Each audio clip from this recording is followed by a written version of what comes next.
Welcome back to PC1 for October's update and AMA session. Tonight, I'm going to give you an update from across the program, including the feverish activities getting the very first GT50 turbine engine on the test bench and running, all the test work going on associated with that.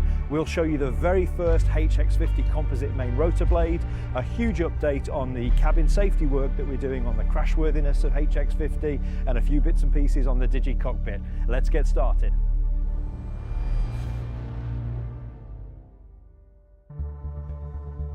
In tonight's update, we're going to give you a full update on the GT50 engine program.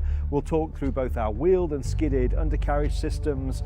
We'll reveal our very first composite main rotor blade.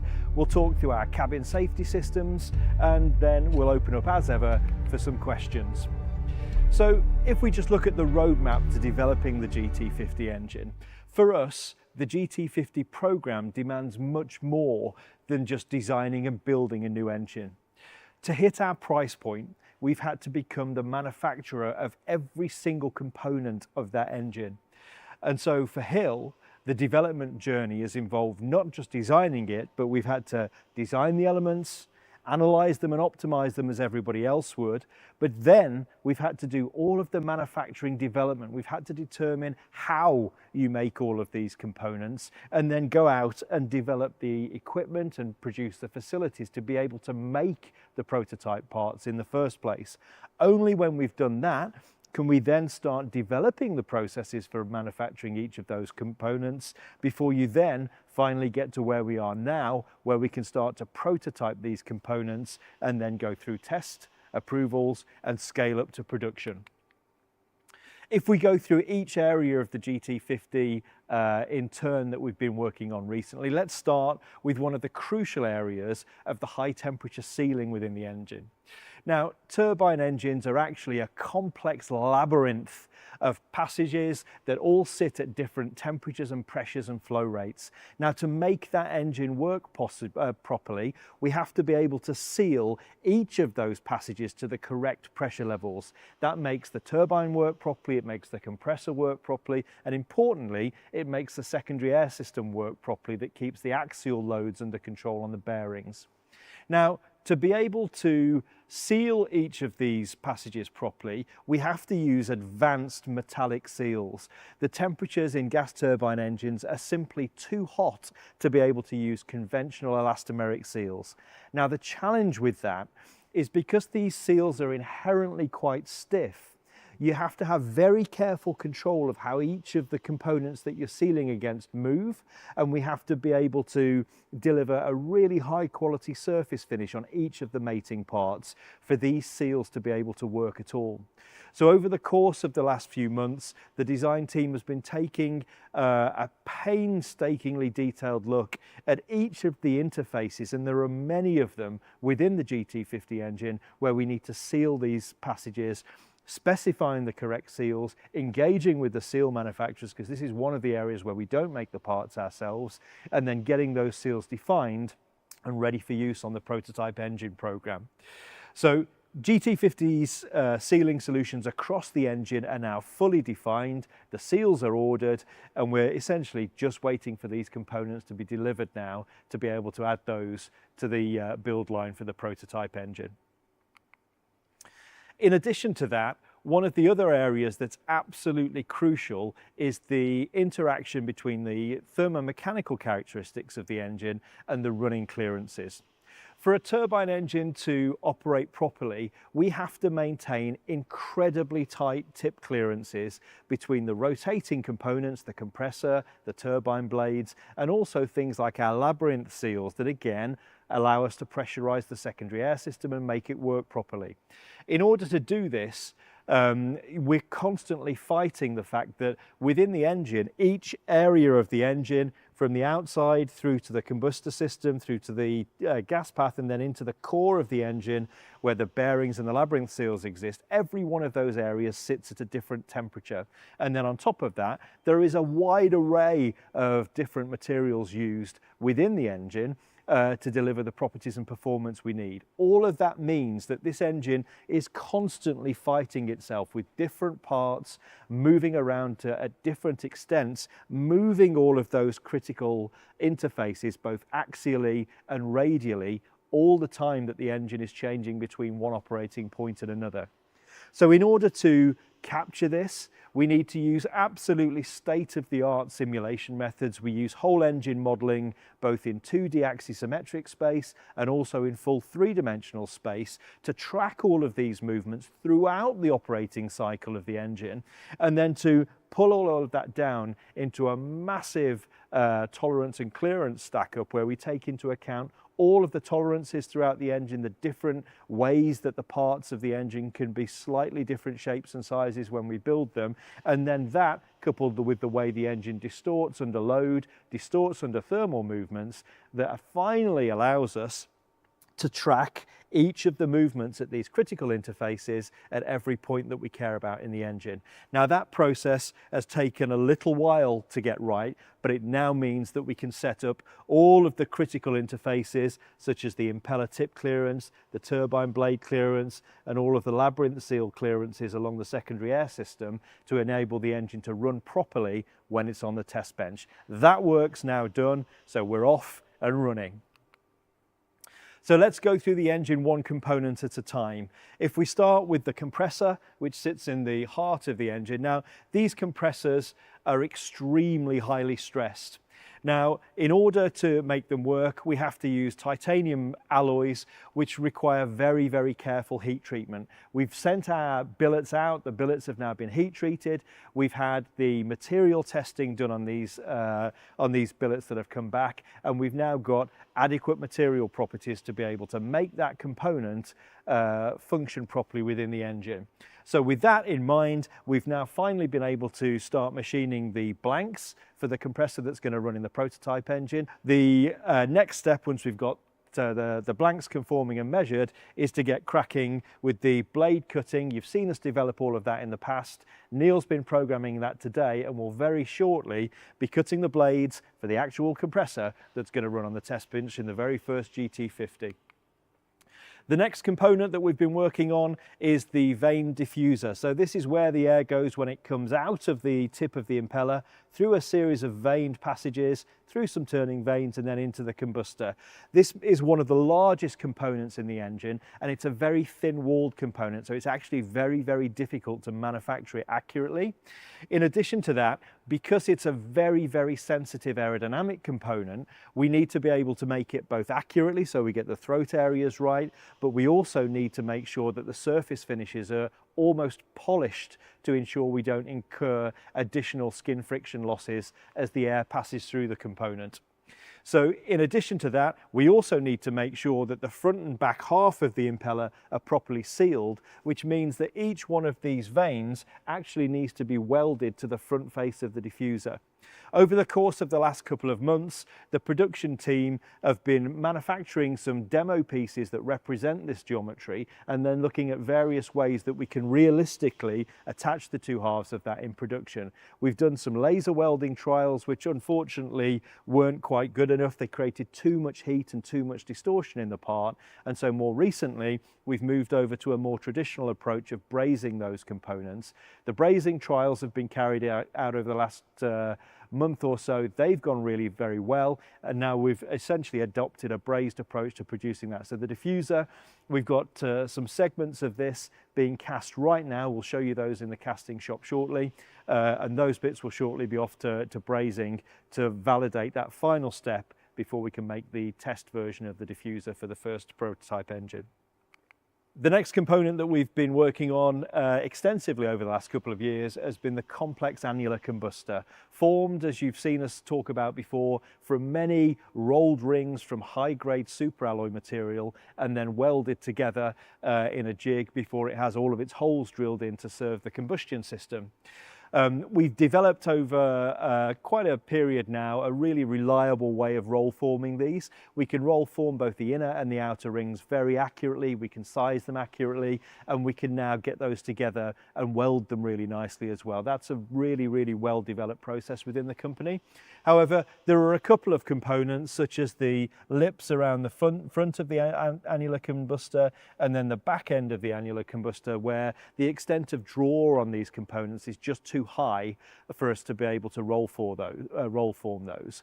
For those, we've had to invest in pressing, so we've developed some press tools to be able to press these things out of sheet metal, and then more recently we've invested in a press facility here at PC1 to be able to produce those components. Let's go and have a look at how we've pressed the back end of the combustor ready to complete the first GT50 combustor. Rapidly form the back end of the combustor. So we've recently taken delivery of our press. The guys have built the press tools for all of the pressed components that go into the combustor, and this is now totally representative of the production process that will be able to shell these components very rapidly in volume production. So the rings will be cut from sheet into this form.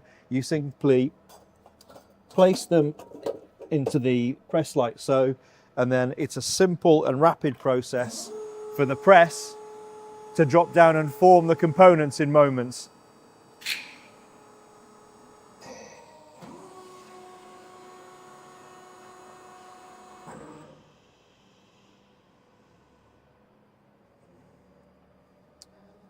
And then we can simply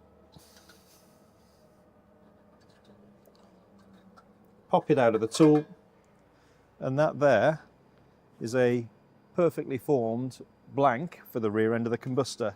This excess material would be then trimmed off, and we can 5-axis cut all of the holes and the locations for the spring clips that hold the fuel injectors into the back of the combustor.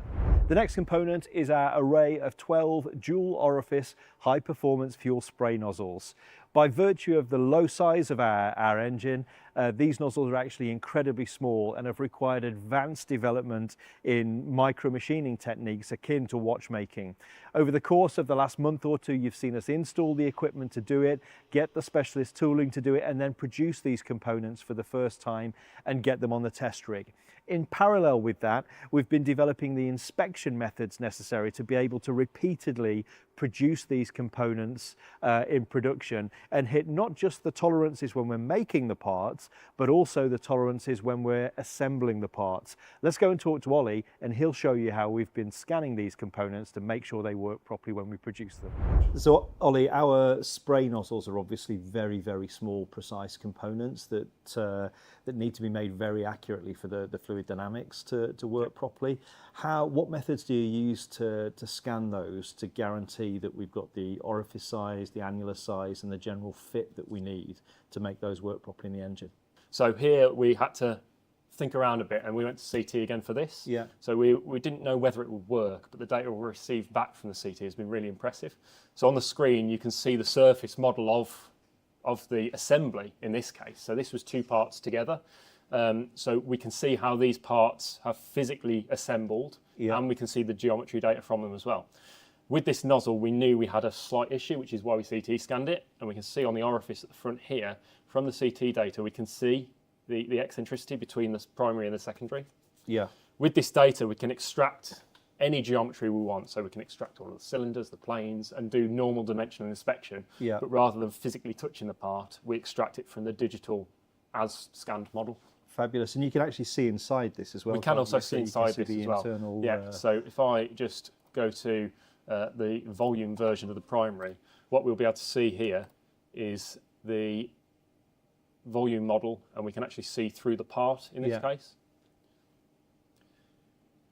So here now you can see the slices through the volume of the part itself, the same as we did with the turbine blade.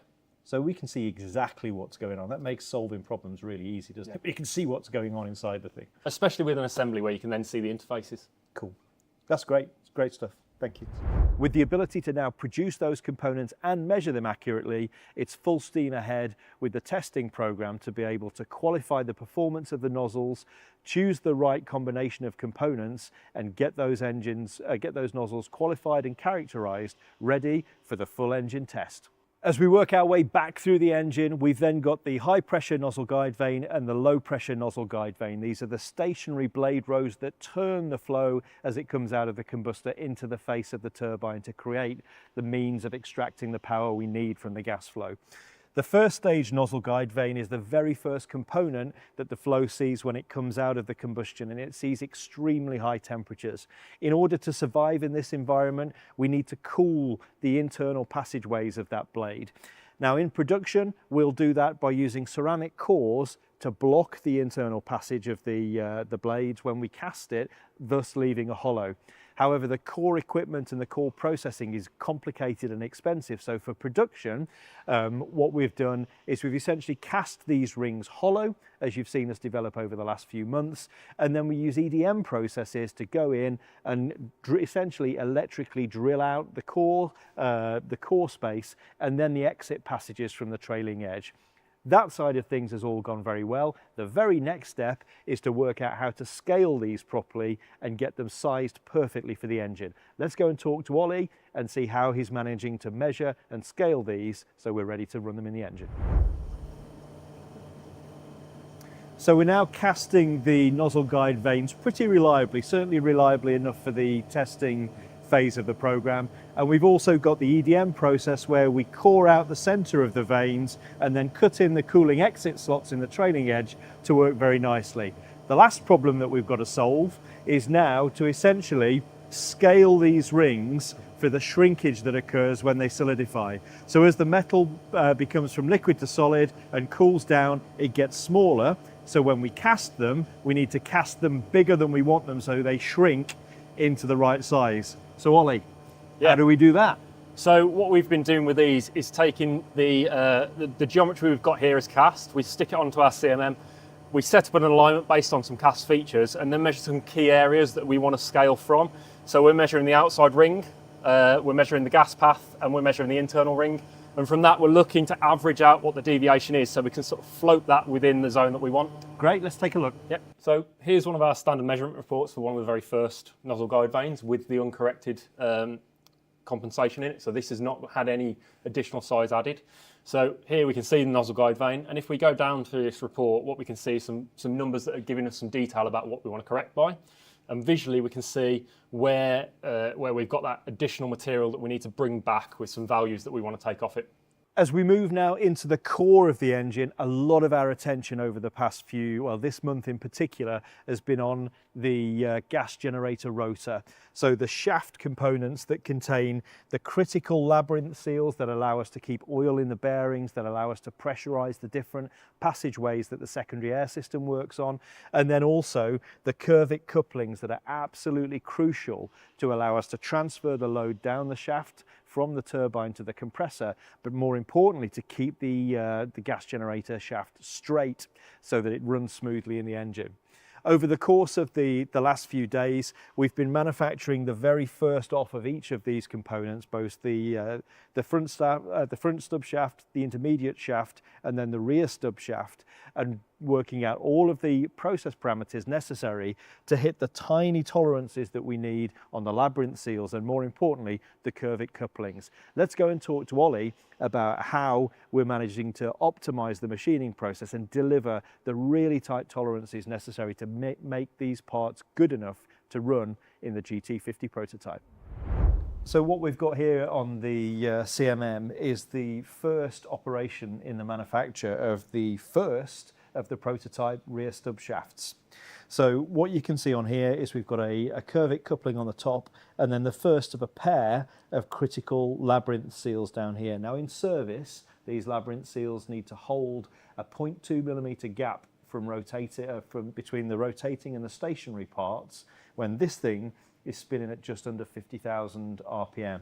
So Ollie, tell me how we're going to make sure we hit that gap with the bits that we make. So what we want to do with these labyrinth seals is capture as much data as we can along the profile to make sure that it corresponds to the nominal design process.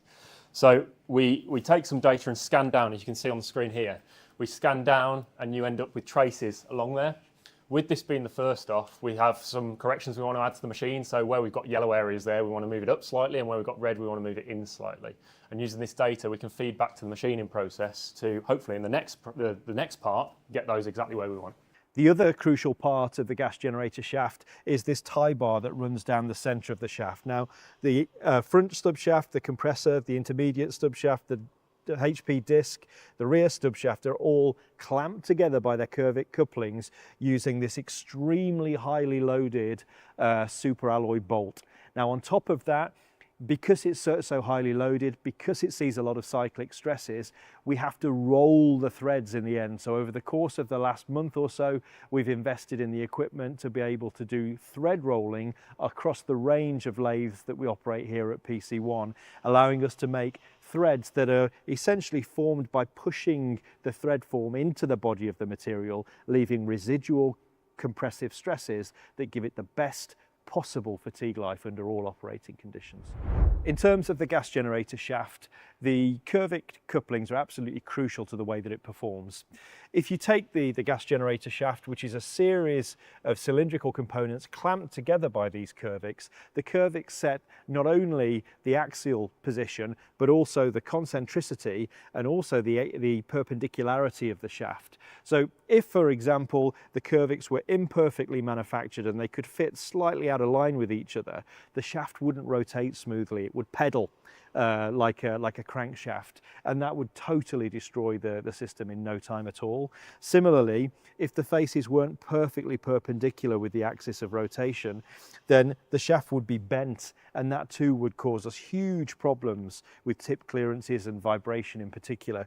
So we've had to put a lot of work into how you quality control these curvics, how you set them up and optimize them on the machines so that we can produce them repeatably and extremely accurately every time.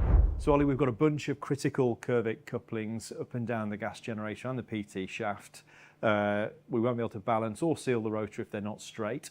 So what are we doing to first measure these and then to control these to the tolerances that we need to, both in prototype and in production? Yeah. So again, we come back to our CMM. Because of the accuracy of this machine, we can collect some incredibly precise data. So you can see on the screen behind me, we've got thousands and thousands of data points scattered all over this coupling here. These points are collected by scanning the probe across the surface of each tooth, and then we treat this whole data set as a digital replica of the part. With that, we can then replicate the fitting process that would happen with curvic couplings normally, and from that fitting process, we can extract the orientation of the coupling, so how that would sit against its mating part. We can extract its concentricity, so how it oscillates around its mating part, and we can also extract its height, so height being the factor that's going to control the overall length of the rotor. Yeah. So can you keep my rotor straight? Well, based on the how good are these? Based on the figures we've been getting from these recent couplings, with all the development work we've done on the parts over there, yeah, we've got a worse error here of 4 micron from the surface, from the nominal surface. Yeah. So being able to keep all of those points so close to nominal is really the critical part to being able to keep these consistent. And at the moment we're achieving that really well. These are really quite impressive forms that we're achieving from the machine. Again, with those orientation parameters, again, we're getting values of between 10 to 20 microns, so really, really good values for that sort of. Fabulous, good news. We've also been developing the HP turbine disc that sits near the back of the gas generator. This is the disc that absorbs all of the energy generated, all of the power generated by the blades. It's got the female side of the fir tree roots that retains the blades against the centrifugal loads, and it's also a key element in terms of the secondary air system as well. Now, because this component is extremely dense and because of the high speed at which it spins at, it operates very close to the limit of its material capability under normal operating conditions. So this, like many of the rotating components, it's absolutely critical that not only is the geometry perfect, not only have we avoided things like creating recast layers when we've created the fir tree layers, we've got to make sure that there are absolutely no imperfections and that the material properties are just right for this thing to survive in the engine at all. So over the course of the last few weeks, we've been carrying out extensive examination of the material that we're using to manufacture these components, getting all of the material analysis done, the strength analysis done, and then getting the discs x-rayed so that we know that they're completely free of defects before we start machining the one for the engines. So with that done, the guys have now started machining these components, and the first ops that they've been doing are to machine in the curvic couplings and the labyrinth seals, and then in parallel with that, we've been optimizing the fir tree cutting process specifically for this material to eliminate the recast layer from the EDM process so that we can reliably produce the fir tree profile with the proper parent metal properties that we want without any residual recast there at all. That's all been going really well. The next stage is to look at how we can control the geometry tight enough to be able to support those blades just how we need it. Let's go and check in with Ollie and see how he's been delivering that on the shop floor. So we know we're getting the material properties that we're expecting with the turbine disc, so our attention once again turns back to how well are we replicating the geometry. So you've got a batch of turbine discs going through at the moment for the balancing trials and then for testing later. We've covered how we're doing the curvic couplings to keep them straight on the shaft. We've covered how we're holding the geometry on the labyrinth seals to keep the secondary air system working. So our attention then has got to turn to how accurately we can produce the fir tree roots in the disc that are responsible for holding the blades in position. So how are we measuring those at the moment? So to measure these, you can see from the size of them, they're very small. It's a very small detail that we need to capture. So we use 0.5 millimeter probes on the CMM, and we scan around the inside here. And once we've scanned around the inside of this geometry, we end up with a digital replica of the shape. And from that shape, we can then extract the geometry that replicates the fit of the blade in there. So what we do is set up the calculations so that we can extract all of the contact points of the flanks, so that when we simulate what happens when this physical part is inserted into that geometry. And from that, you'll be able to calibrate the machining processes and get us bang on in the tolerance range that we need. Yeah, exactly. So the key is that we will take that geometry, feed back to the machinists, and we can offset so we don't get stagger in the fir tree. We don't open out the fir tree, we're not closing in, and we're making sure that the shape's okay. Perfect. The next components that were needed for the engine, of course, are our cast turbine blades. The HP blades that sit here in the middle of the gas generator, and then the larger power turbine blades at the back of the engine. Now, we've developed essentially an end-to-end casting process over the last 18 months or so, from wax manufacturing through to shell manufacturing, through to casting itself, through to the heat treatment and quality control, and then the grinding and machining that turns those cast artifacts into blades ready to go into the engine. We'd essentially got all of those processes working just about right, with the exception of one small challenge, which was we couldn't quite get the molds hot enough to be able to fill the trailing edges of the really thin trailing edges at the back of the blades. The reason for that is because we weren't quite able to heat the molds up high enough to keep the metal liquid enough and fluid enough to fill it before it started to freeze. So as we mentioned in a couple of the previous updates, we've invested in a newer furnace that's able to heat to a much higher level than the furnace we'd been using previously, and that's now allowed us to heat the molds much higher and fully fill these blades. Let's go and have a look at a quick casting demo that we did earlier today, where we've essentially cast some tensile test specimens for the blades in the new furnace with all of the new procedures working just as they should.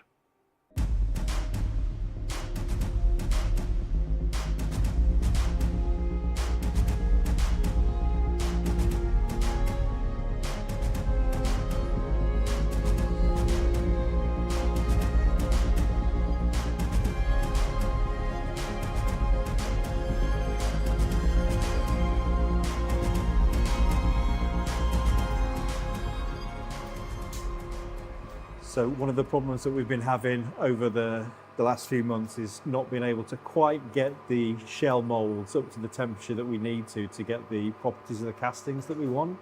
So this is one of the first cast runs that we've done with the new furnace that we've installed to allow us to reach higher temperatures before the molds go into the vacuum furnace to pour the material and then fill the mold. So what we're doing at the moment is casting tensile test pieces out of the same material that we make the turbine blades out of, to validate that these changes in temperatures are giving us the mechanical properties and the filling characteristics that we need.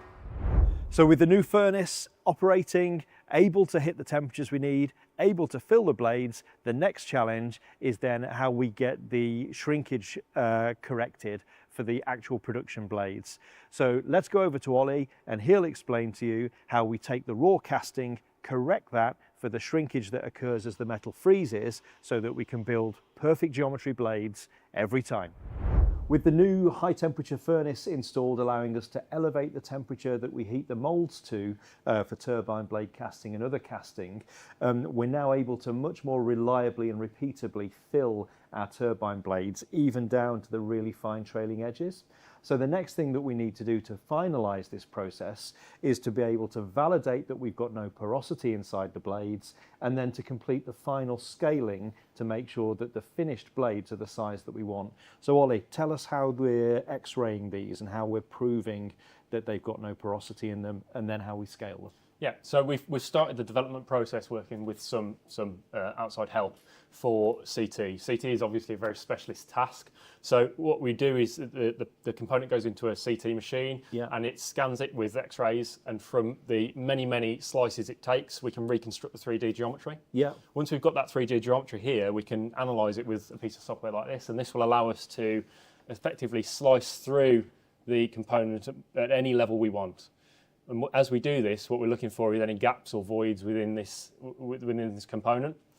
As we go at the moment, we're looking to develop our own internal acceptable criteria for what pores we can accept, what porosity we can accept. Based off these initial findings, we're not seeing any big cavities. Mm-hmm. So that's a really good place to be to start with. Smash it.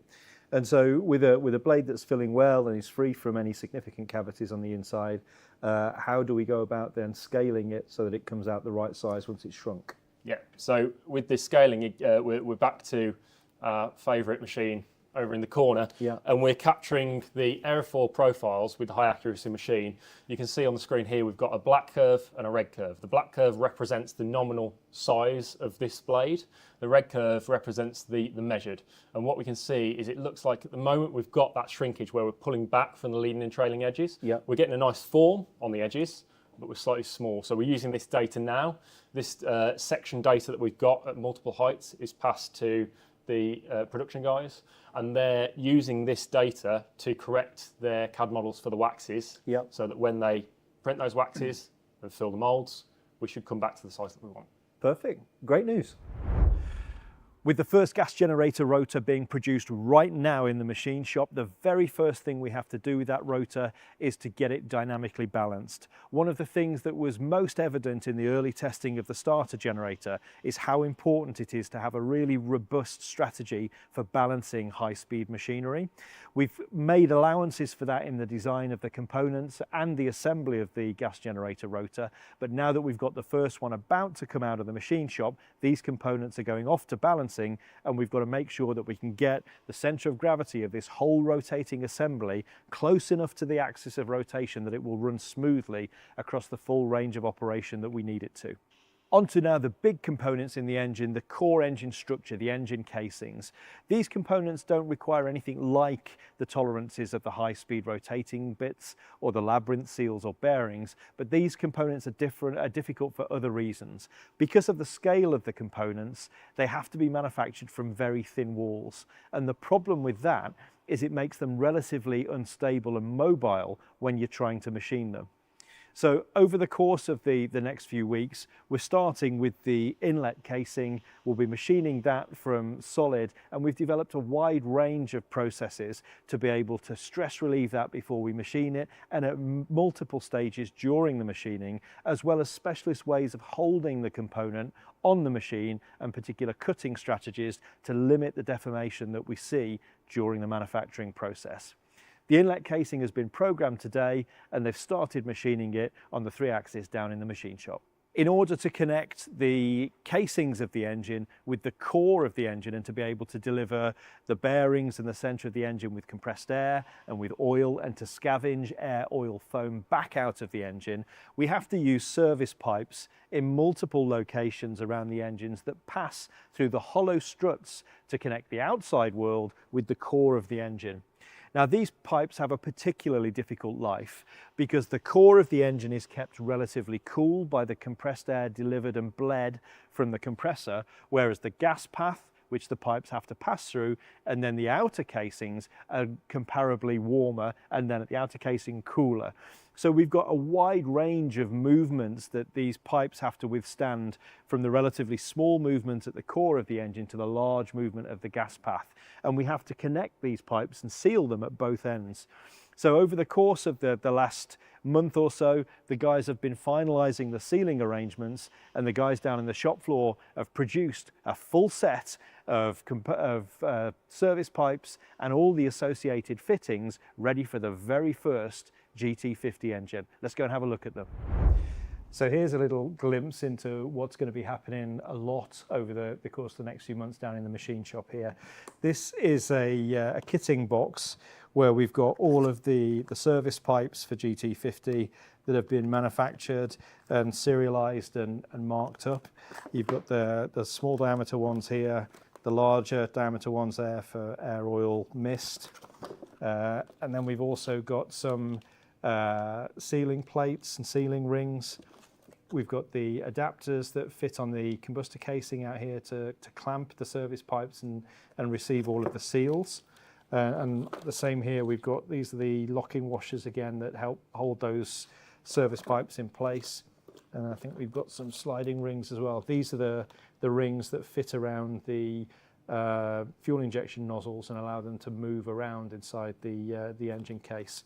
All vacuum packed in oil, serialized, and waiting for all the other components so we can put this engine together for you.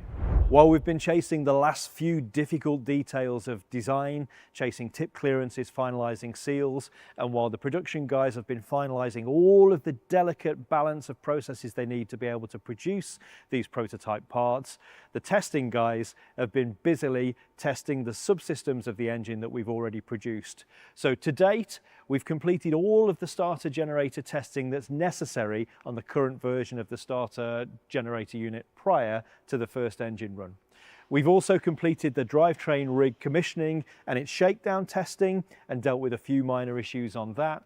We've completed all of the initial phase of lubrication system testing. We've got the lube system throughout the entire drivetrain working the way we want it to at the moment. And then we're currently balancing the high-speed line on the test rig, ready to get started with the high-speed testing as the next phase of testing for the drivetrain. In addition to that, we've completed the first phase of testing on our dual orifice fuel flow nozzles, and then we've now started designing the full test rig for the full prototype GT50 engine. The test program on the starter generator unit has been extremely beneficial, not just for the development of the MGU and the PMU, but also for our broader understanding of high-speed rotating machinery and some of the nuanced points that you have to get right that we've carried into the rest of the engine.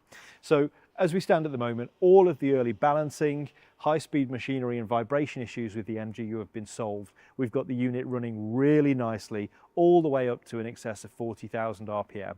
We've developed improved methods for balancing the rotor, and we've got a completely new way of manufacturing the MGU that would have eliminated a lot of the early issues that we found. Let's go and have a quick look at it. It's really not until you build stuff and test it that you really understand how stuff works, why stuff works, and how you really need to do things. During the course of developing the MGU, we've actually made 4 or 5 fairly major design iterations to the rotor arrangement, the bearing arrangement, how you support and load the bearings. We've made a bunch of changes to how the system is damped, how the system's connected to the engine, and then we've also picked up a load of additional design requirements for how we shield all of this stuff from the really, really aggressive EMC that you get from this high power, high voltage electricity that's generated by the unit. Importantly, out of this, we've now got a system that runs really smoothly. We've got a great bearing installation. We've got a really stable operating, we've got the thing operating really stably and really nicely, and all of that stuff can now be carried forward to the full engine testing. In addition to the MGU and the PMU, we've obviously also been testing the engine drivetrain. The engine drivetrain rig commissioning is now complete. The rig is instrumented and operational. We've completed all of the low speed testing to shake the rig down, prove the instrumentation's working, get alignment right, shake out the normal gremlins you get with a new rig. That's all gone really well. And we're currently balancing the high-speed drive line, that's the shafting that goes across the top of the rig, so that we can extend the speed range up to full speed and then full power and really shake down the engine drive line ahead of it being mated with the rest of the GT50 engine. In the intervening period, while we've been commissioning the rig and testing it and getting all the control system and instrumentation set up, we've actually completed some additional components such as better bearings, silver-plated races, and a bunch of other bits and pieces that we've actually added to the test rig so that this is more representative of what we actually want to test. So as the upper drive line's now being balanced and then aligned properly, we've got better components going into the gearboxes, so we're ready to shake this old girl down. In parallel with manufacturing the dual orifice fuel spray nozzles, we've also completed the commissioning and setup of the fuel spray nozzle test rig, complete with all the instrumentation and the flow visualization. We've got that up and running and working. We've had the first fuel spray nozzles on there and completed the preliminary tests on them. We had, as I mentioned in the earlier part of the presentation, a minor assembly issue with that first nozzle that was picked up by the spray rig, where the primary was slightly offset from the secondary, which caused a non-axis symmetry of the flow cone. So we've picked that up, we'll correct that assembly issue, and then we can get on with testing that nozzle and the range of other nozzles that we need to characterize exactly what we need for the final fuel system of GT50. The next stage in testing for GT50 is the gas generator test. Now, the gas generator is the first part of the test program where we have to get the combustion system working, where we have to join up the starter generator, the lubrication system, and have all of these systems working together and interacting with each other. Now, when that happens, the testing becomes several orders of magnitude more complicated, both to execute, to control, and to measure.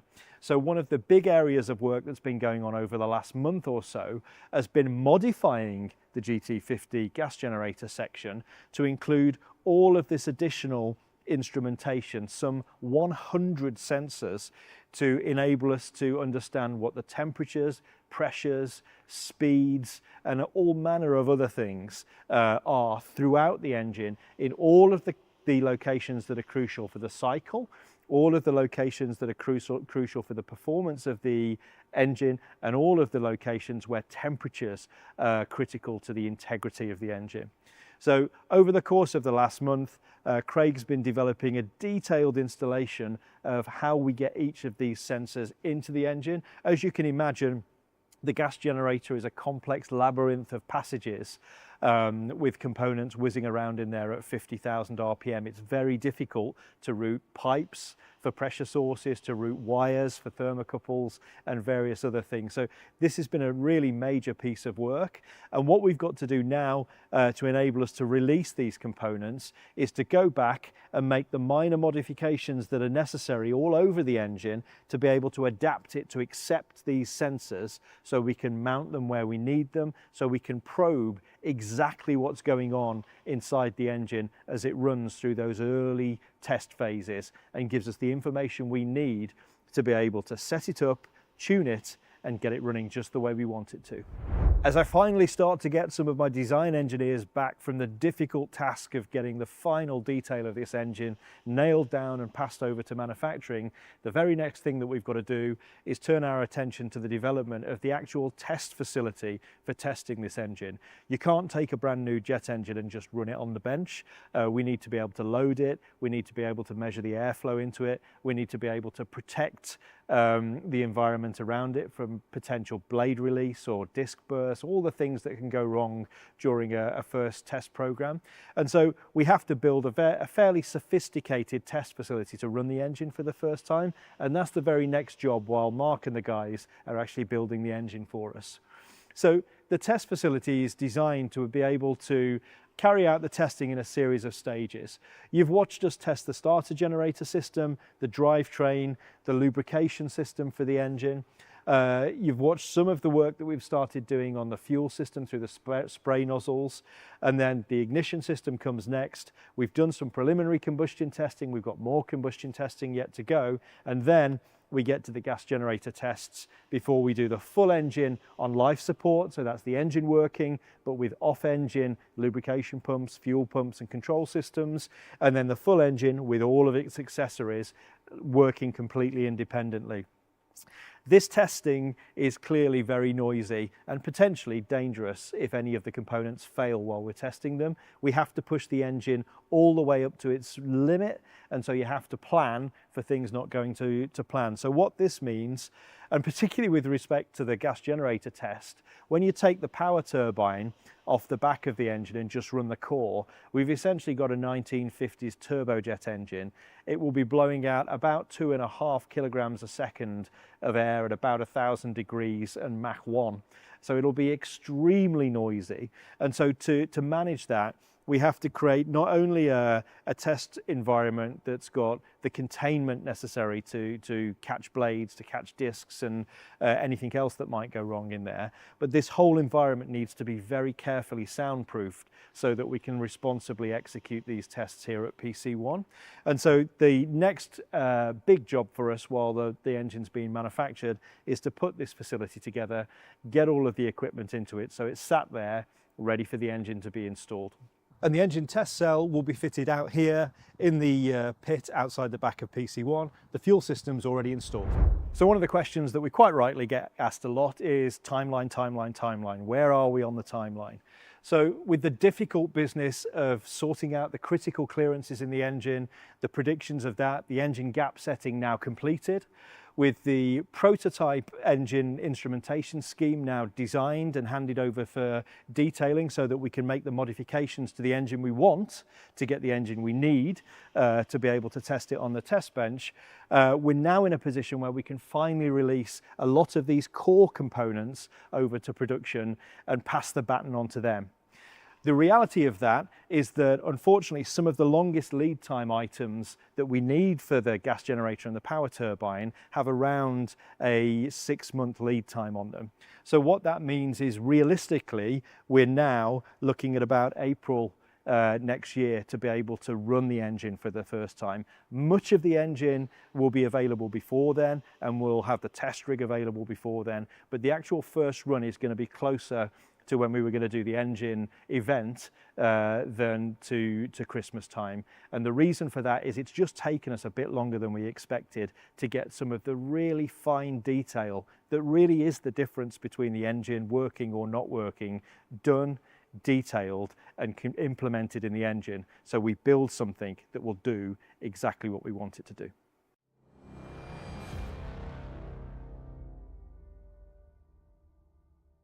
Let's talk about the undercarriage for a second.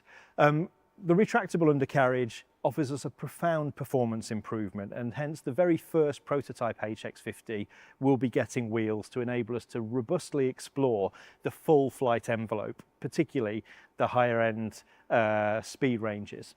Now, as we push these complex systems through to production, it's helpful, I think, for people to understand just how much work the team have done to get to this point for you. When you see a system like that on the screen, it looks relatively simple, but because we're driving the price point down by manufacturing all of these things ourselves, every little part that goes in there has to be designed by us and detailed by us. Now, if you take the undercarriage system as an example, there's 319 parts in that. Each one of those parts has had to be designed. We then have to do the stress analysis and various other analyses on it. We have to produce the production drawings, all of the production routings and instructions for building these parts. We then have to build the test rigs and test all of these parts. They're done as assembly, so that's not as daunting as it sounds. And then we have to qualify these with the authorities. And just to put that in perspective, this is what the drawing pack for 319 parts with all of the associated information looks like. It's an incredible amount of work that our capable and efficient team have rattled through in no time at all. So HX50's nose wheel is a conventional oleo-pneumatic system. We've got a castering nose wheel with a selectable lock. The wheel is fully retractable with opening and closing doors to create a tight aerodynamic seal for absolute minimum drag. And the system is electrically actuated. This is a Hill designed, built and manufactured electrical actuator. It's a dual telescopic actuator, so if one side of that completely fails, the other side will still deploy the landing gear. Similarly, HX50's main landing gear is also conventional oleo-pneumatic system. This gives us amazing performance in terms of energy absorption in heavy landings and general ground handling and damping. Each of the main wheel has a disc brake with a dual piston caliper, and the thing that's challenging about this system is because our stub wings point down by a small degree, when you rotate the undercarriage up and forwards, they actually have to rotate to about 135 degrees, which has meant the design of this actuation mechanism has been really quite challenging for the team, but they've done it, they've packaged it beautifully, and it works really, really well.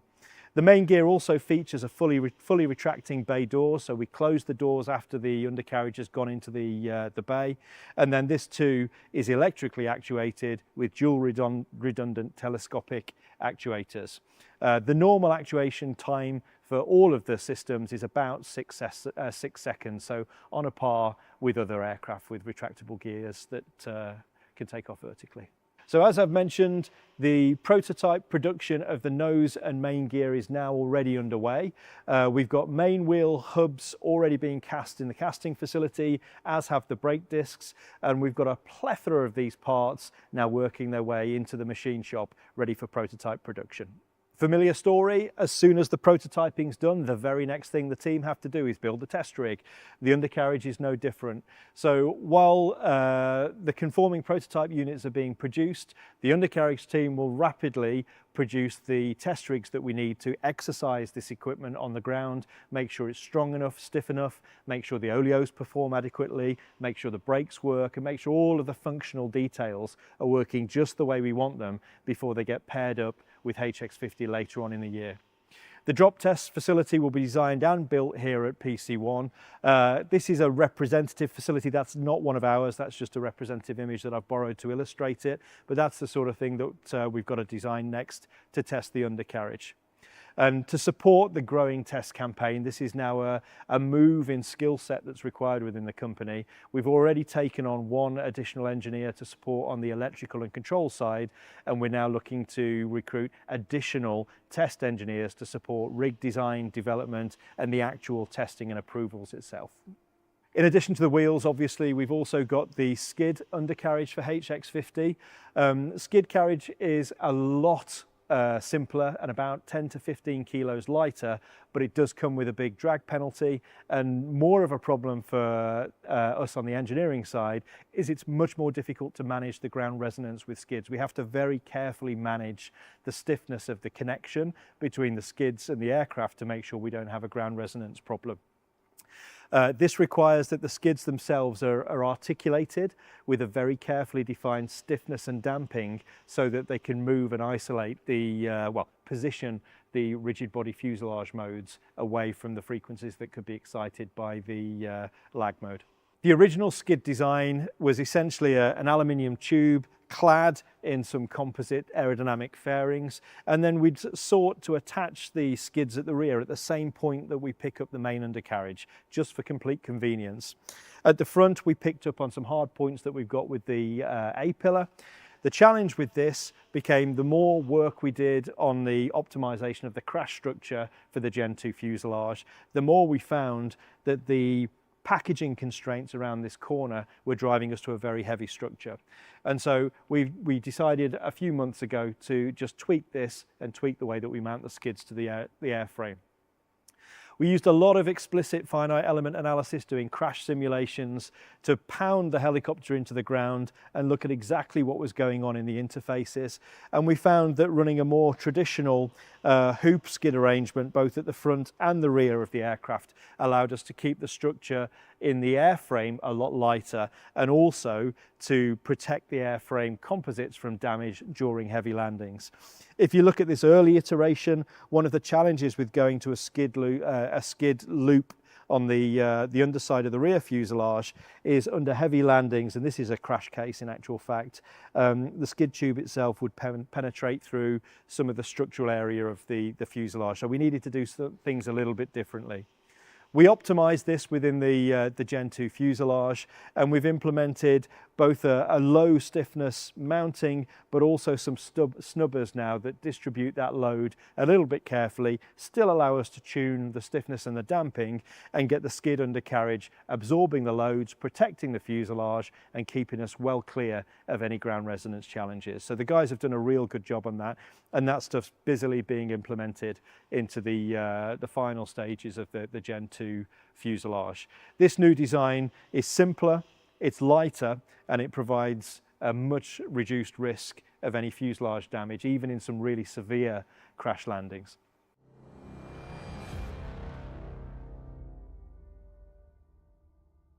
Composite rotor blades are part of the core DNA of HX50. The reason for that is they're instrumental to creating the 20,000 hour service life for the blades that we need. We've been able to deliver high performance aerodynamics, but still match the autorotative capability of the best in class platform, because we're able to put the mass where we want it, not where it has to be because of mechanical constraints. The slippery aerodynamics and high performance aerofoils, the tapered profiles allow us to get to our 140 knot cruise speed, and we can lift well over 2,000 kilos on the 500 horsepower that we have available. We've got class-leading low noise because of the parabolic tip, the low tip speed, and the modern aerofoils, and the structural dynamic design of the blade itself. And we have class-leading low vibration because of a whole heap of measures that we'll be telling you about later in the year. What makes designing rotor blades difficult is the fact that the main rotor operates within its own rotor wake. So it's this boiling cauldron of disturbed high energy air that's constantly cutting through the next blade. So you're constantly seeing local spikes and non-linearities in the air loads that the next blade sees. That causes noise, it causes vibration, and it causes major problems with the structural dynamics of the blade. The thing with rotor blades are, if you look at them, they're essentially a very, very flexible beam. So when they're spinning round, they behave much more like a rope with a mass on the end, like a lasso, than they do a beam with any real stiffness. So all beams want to vibrate. If I was to put a ruler on the end of this table and flick it, it would happily sit there and boing at a range of very specific frequencies.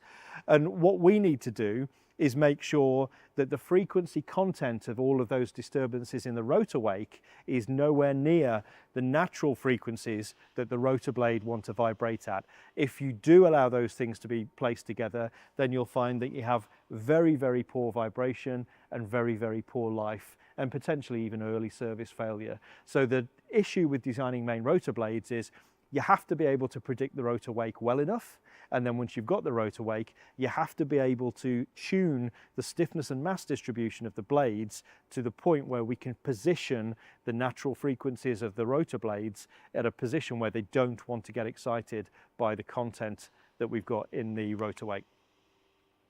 So in order to do that, we use really advanced simulation methods to calculate the position and the strength of the rotor wake.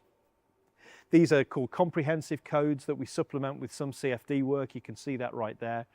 We then use a wide range of advanced structural dynamics simulations to be able to design the stiffness and the mass distribution of the blade, and then to compute their forced response to the interaction with the main rotor wake. In order to do this, we've had to develop a really advanced tool chain to be able to simulate and then optimize these blades to deliver the levels of performance and refinement that we want and need for HX50. Our blades are now well tuned to keep their responses well away from all of the content that we know is in the main rotor wake. One of the key enabling technologies for designing really high performance rotors is composite materials. Composite materials allow us to evolve the cross-section of the blade and to twist the blade however we want to as we go down the span of the blade. It means we can use modern aerofoil profiles. It means we can tailor the number of plies, the stiffness in different directions of the blade independently, and independently tailor the mass of the blade by choosing the types of fibers, the weight of the fibers, and the orientation of the fibers as we lay them up into the blade. Using modern composite materials, we've been able to take the performance of the helicopter up at the same time as delivering long life and high reliability. If we look at the rotor blade in 3 dimensions, we've got an evolving composite profile, we've got a stainless steel erosion strip that bonds onto the front of the blade, and then within the blade we've got buried steel tip weights and a balance pot to allow us to make sure that each blade can be tracked and balanced just perfectly so it flies really smoothly. We've got a really advanced laminar flow aerofoils all the way along the blade, an advanced structural design, and a particular area that we've been focusing on recently is really advanced impact protection for the blades in the light of increasing bird strikes and increasing drone strikes for light aircraft. And then of course, one of the key design goals for HX50 all along was to have a high inertia rotor system as well. So being able to optimize the strength of the blade to leave enough weight budget to be able to put extensive tip weights into the rotor is really key to delivering that benign, high inertia, docile handling quality that's so important for the aircraft. So with all the blade design completed some time ago now, more recently we've been focusing on how it is you produce world-class composite main rotor blades in the kinds of volumes that we need to. So over the course of the last few months, we've been developing a one-shot blade molding process, which allows us to essentially cure all of the blade in one go. So pack in the skins, the spar plies, the cores for the trailing edge, the leading edge weights, and all of that together, and then cure it in one go. We do that by using a compression molding process and an internal pressurized bag to consolidate the internals of the spar. Aluminium tooling that's all been manufactured here at PC1 allows us to keep extremely tight tolerance control of the blades. And to deliver the kind of precision that we need to make these blades repeatable so that they're practically simple to track and balance in service. And then of course, because we've got aluminium tools and composite materials in the blades, we have to manage the thermal expansion of the blade during the production process very carefully. The process that we've developed is scalable and repeatable. It involves an electrically heated aluminium tool, compression molded blades, and all of that manufactured right here at PC1.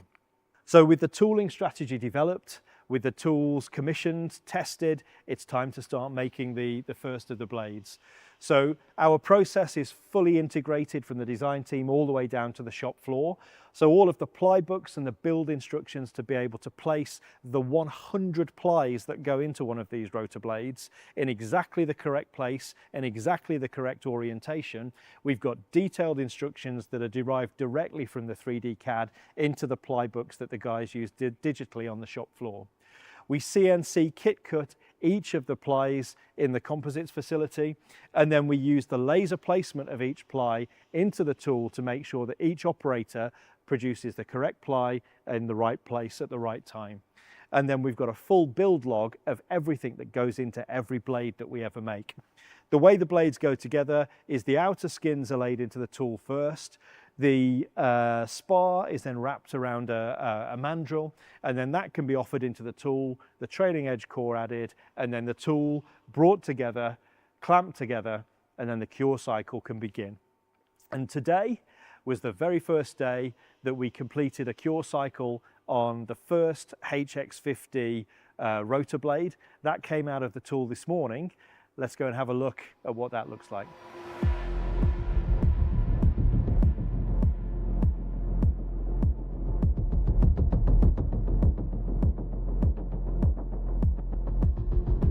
So first blade secured overnight, about to come out the tool. Just talk us through what we're doing at the moment. So we're just releasing the end manifold that seals the internal bag. Yeah. We'll have a double check that everything's cured at the root end, which is 20 mil thick worth of laminate. Yeah. Once that's done, we'll remove all of the main bolts. Yeah.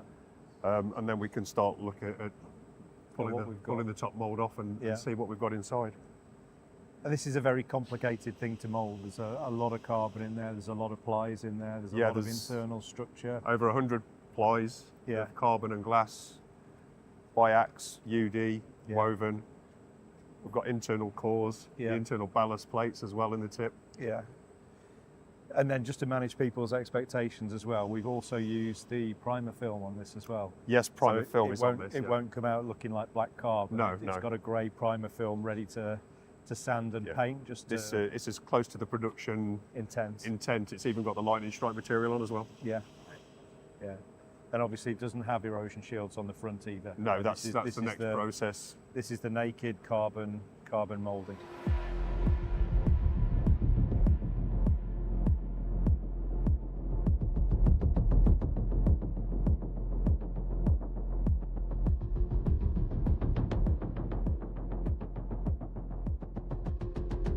So after many, many months of really, really painstaking and technically demanding work, here is the very first HX50 composite main rotor blade.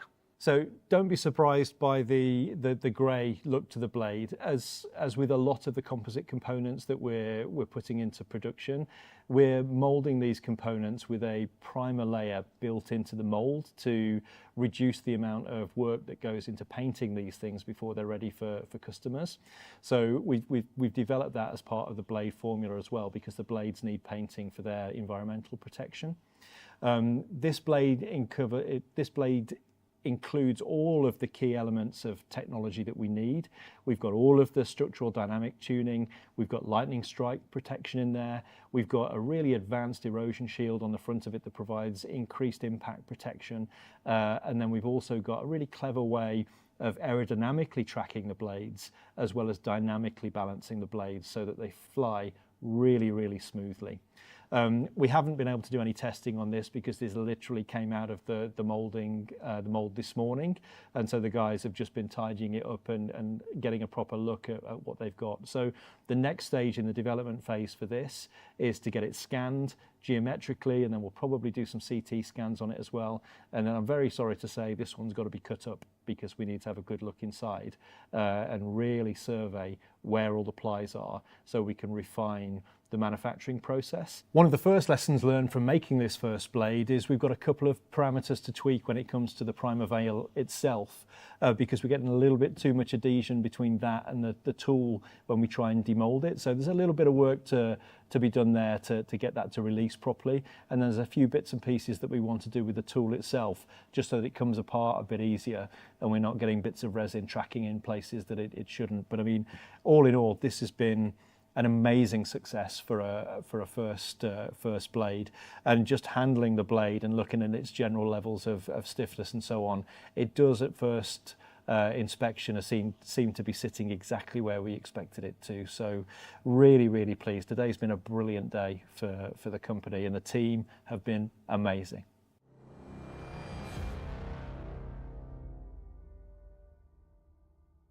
Let's talk about cabin safety. We'll start with the crash-worthy crew seat. Over the course of the shows and the various other places and interactions that the aircraft have had with people, we've had some useful feedback about the ergonomics of the seat that we've listened to and implemented. We've also done extensive ergonomic testing on the updated seat, which has all been passed successfully. And we've recently been doing a lot of crash simulations as a run-in to the actual physical crash tests that we're getting ready to do, hopefully by the end of this year on the actual seat.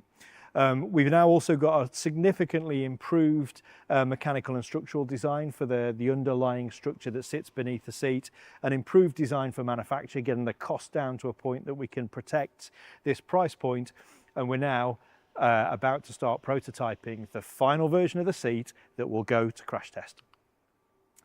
So the seat design comprehensively meets, and in many important places significantly exceeds, the requirements of the very latest certification standard, CS Part 27, Amendment 10. We significantly exceed the mass requirements for the seat, in so much as the certification requirements require you to pass all of the crash loads and the crash inertias for a 77 kilo passenger, which is about the mid-range of the weights of people you would expect within the population.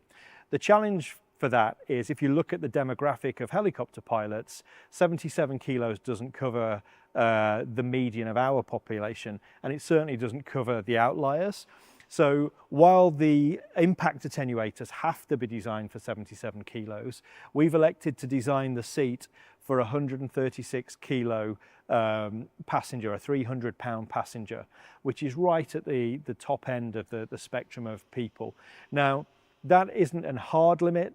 That's a recommended maximum seat weight, and at that seat weight, the seat can still pass all of the load requirements that are in the certification standard, which gives us a much better position for the realistic makeup of the customer base than I think anybody else is in this space. We've also made a range of significant improvements to the seat design. We've improved the trim strategy, so we've now got a one-piece seat cover, where the two-piece seat foams can be attached to the seat, and the seat cover can then be attached around the seat foams with a few pull-through wires to create the form, shape and detailing in the seat. So that makes the seats really easy to recover and support in service. We've got a much better inspection strategy, where we have a removable cover on the back of the seat that pops off really simply. You only need to undo 2 fasteners, and then you can get at the seat belts, you can get at the crash attenuators and the mechanical fuses, as well as all the important bits on the primary load path. The seat is significantly reduced in weight. We're now pretty much bang on our weight budget for the seats across the suite of 5 of them. We've dramatically reduced the cost of manufacturing the seat. We've improved the occupant protection, as I've said, not just in terms of the weight, but I'll talk shortly about some protection for rear seat passengers that we've added to the seat as well. And we've now integrated a rear pouch in the back of the front seats. We've got 2 design variants of the seat. The one that I just showed, which is mounted on legs. Those are the 2 front seats in the front of the cabin. They're adjustable. The seats roll on a rolling element and then have a hook feature that supports the loads into the seat rails. And then on the rear seat, we have a couple of much simpler rails that are just attached to the rear cabin bulkhead by 2 of these star fasteners here. And then you've got a mechanical fuse mounted on the back of the seat that breaks just before the energy absorber starts to act. We've got a quick release system on these seats as well. So these 2 green tubes are attached by a wire, so you can simply pull the wire up and the seat will come off the bulkhead. So it's easy to remove for when you want to use the aircraft more flexibly. And we've shown that the latest version of the comfort surfaces are comfortable for everyone from the 1st to the 99th centile. In the course of optimizing the seat, one of the characteristics that we found was that under certain forward load cases with certain parts of the population, it was possible for the passengers to slide off the front of the seat. So we added an anti-submarining ramp to catch your pelvis as you slide forward in the seat and hold you safely and securely in your seat. In addition to that, some of the full cabin crash simulations also showed that in high forward and downward cases, as the front seat stroked, the rear seat passengers' feet could slide underneath the seat and then be trapped by the plunging action of the forward seat. So the rear seat passengers would have a perfectly intact spine, but they wouldn't be able to use their feet. So we moved the position of the shear panel that used to be a bit higher up the seat down to ground level to prevent the rear seat passengers from putting their feet in a position where they could be damaged in the event of a high forward or downward impact. So we've dramatically improved the safety throughout the cabin by taking all of these things into account through the use of really advanced crash simulations, including the anthropometric test dummies. We've done extensive optimization of the whole cabin environment. So we've looked at the head strike criteria for forward and rear passengers. We've looked at the feet positions with the seat and everything else that you want us to consider to make sure that we protect both spinal, head impact, and also the foot, leg and shin injuries that you wouldn't want. These simulations also allow us to accurately predict the loads that go into the torso chest in the event of high-speed forward and downward impacts. And all of those robustly meet the latest certification standards. We've designed a really robustly safe cabin. And when you take into account the Generation 2 fuselage's high-strength cockpit and the roll cage that's provided, this is by far and away one of the most robustly engineered helicopters for crash safety that has ever existed in this space. We also we've done a lot of work on optimizing the energy absorbers for the back of these seats, and the more detail you get into it, the more nuanced issues you have to solve. As you'll remember, we did early work both experimentally and computationally on carbon tubes. We've done a bunch of work on aluminium crush tubes that are prevalent in automotive, and we've also done some work on a strip rolling method of absorbing energy as well. And we're favoring this one for a whole host of reasons at the moment. It's simple, it's much more tolerant to the deformations you have to put into the seat for the crash test. It packages really nicely, and it's actually really easy to tune and calibrate when we manufacture it on the shop floor. So that's the option that we're plumb for in the production seat. And then with all of that behind us, the guys are rapidly sending these drawings down to manufacturing now so that we can get on with the production of the composite bucket and all the metal work so we can get these things onto test as well. In the meantime, the stress team have been simulating all of the load cases and completing a full suite of validation on the seat, simulating the loads being applied in exactly the same way as they are in the certification tests. So providing we manufacture these components to our own specifications, to the drawings, then we have an extremely high degree of confidence that not only will this meet and exceed the crash requirements, but it also meets all the loading requirements for the structural limit and ultimate tests as well. So really pleased to see this finally coming to a close. And I'm really, really pleased with the industrial design of this as well. Not only is it a great piece of aerospace engineering, it's also a great bit of industrial design too. Moving on, in addition to the cabin safety, we've also been doing extensive work on our impact windows. So impact windows have always been standard in HX50. The front windows are polycarbonate, the side windows are acrylic, so that if you ever needed to, you could kick through them. In order to protect the aerodynamic shape of the body, we've always wanted to be able to bond these front windows on without the need for exposed fasteners or cover panels to hide fasteners so that we protect the aesthetic, but it's actually quite a difficult thing to do.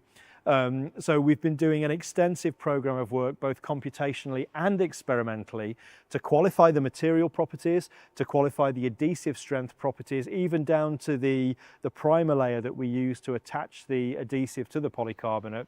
And we've just starting to bring that work to fruition now, so we can finalize the attachment of the windows to the Gen 2 fuselage. So if you look at this here, this is an example of the computational model we've been using. We've been using a bird at a very, very, very high impact velocity, impacting at various locations around the window. And what you can see here is that the polycarbonate window does exactly what you'd expect it to do. It catches the bird like an onion sack, deforms significantly and then pushes the bird to one side. The polycarbonate is well within its strength envelope during all of these events, no matter where the bird hits the window. And then the important thing is that when we look at what happens to the bond film underneath the polycarbonate, we're able to maintain the plastic strain levels in the bond to a level where it can withstand the impact. And although you do exceed the failure in certain areas, you can see it down here, it redistributes the load effectively and still maintains enough of a grip on the window, even in the most extreme impacts, that the window stays attached and we get the benefits of an easy replaceable window and a really streamlined fuselage, providing the highest possible levels of impact protection against birds and anything else that might hit the aircraft. So really, really pleased to see this. And as I should point out that all of this is underpinned by testing. We've done extensive testing on the mechanical strength of the materials, the mechanical strength of the adhesive, and that's what's been fed into the FE models to give us a high degree of confidence that when we test this, we'll pass this too. At that point, I think it's time for some questions. Thank you for your time. Thank you for your attention.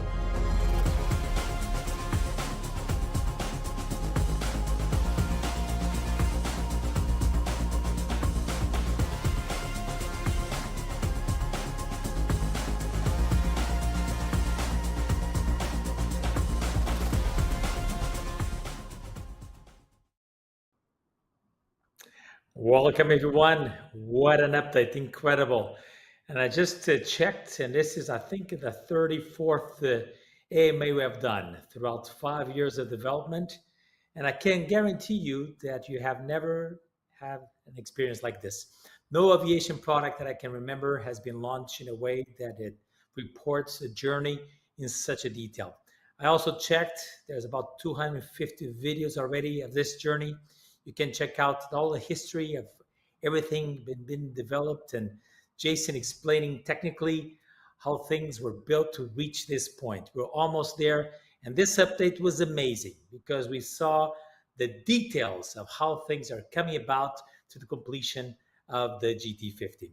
Welcome everyone again. There's about almost 2,000 people have connected to this AMA from all over the world. These are very popular, and today we have the AMA that is, as usual, led by, after the live stream, it's going to be your questions.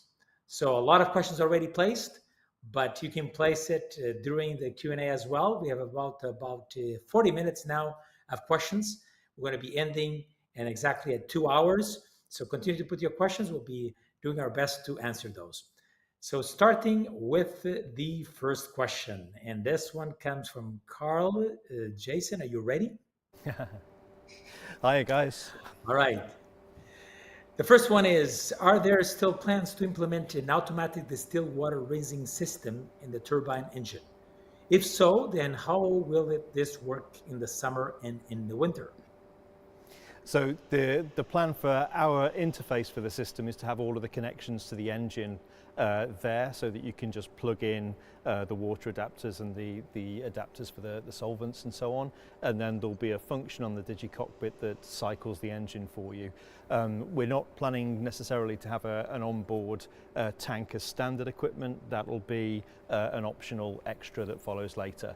Beyond the interfaces to the engine, we haven't done anything with that system yet. It'll be something that follows once we've got all of the core products defined and working properly.